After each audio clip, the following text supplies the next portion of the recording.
Mike Pence, very conservative congressman from Indiana, is considering running for governor. And so what do they do for him? The Republicans get together what they call the, quote, Saturday Evening Club in New York, where they go to a very fancy restaurant, and they say that they are bringing together 25 to 30 leading journalists for an off-the-record roundtable discussion over dinner with significant public figure, and that they do this from time to time. It is put together by the American Spectator, a conservative magazine financed by David Koch. Okay, so Mike Pence comes. There's a couple of journalists, John Funn from Wall Street. It's a couple of guys from American Spectator. The typical, right-wing, depending on your perspective, hacks journalist, right? Okay, that's fine. There's nothing wrong with that.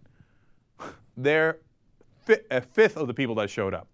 80% of the people that showed up were lobbyists and funders. Okay?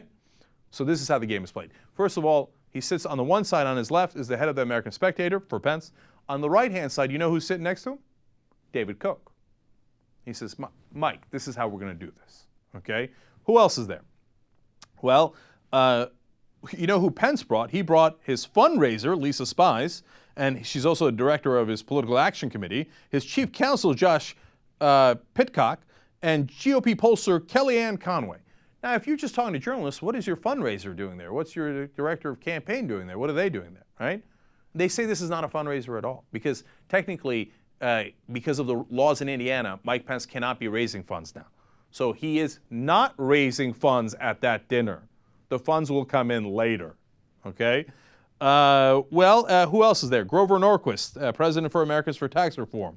Alfred Regnery, publisher of the American Spectator and Regnery Books. They're the ones that put out all the conservative books, the Ann Coulter books, et cetera, et cetera. And by the way, that's another scam. They funnel these politicians money by giving them an advance on their very important book. In other words, you play ball, we give you X number of dollars, whether it's a couple $100,000 or $1 million, based on how big a politician you are and how many favors you've done for us. And then if the book makes money, great. If it doesn't, who cares? That wasn't our purpose anyway. Our purpose was to buy you. All right, other people. Wall Street guru Steve Grasso, director of institutional investing at Stuart Frankel. Private wealth manager George Russell. Thomas Lerman, the co-founder of the Gerson Lerman Group and a former George W. Bush administration appointee. I'm just giving you a tip of the iceberg, and the list goes on and on. But to give you a sense of who these people are, what has Lerman done in the past? He has personally donated more than $238,000 to various GOP candidates and committees. Who else was there? 2 Pfizer lobbyists. Those are the drug companies. Everybody who wants to buy a congressman and a governor, we're at the table. Oh, you're running for governor, Mike Pence. Don't you worry about a thing. You're going to have plenty of money. Welcome to our meeting with journalists. But we got your back, man.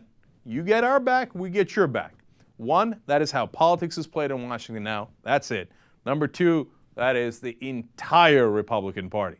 That is part and parcel of what they do. Mike Pence doesn't have a thought in his head, and he couldn't give a damn. Ideology, principles. What does Pfizer need me to do? What is Mr. Koch telling me to do? What is Grover Norquist telling me to do? What is Mr. Learman telling me to do? Then that's what I'm going to do because that's what I get paid for. Mike Pence, that's the Republican Party, and that's our system.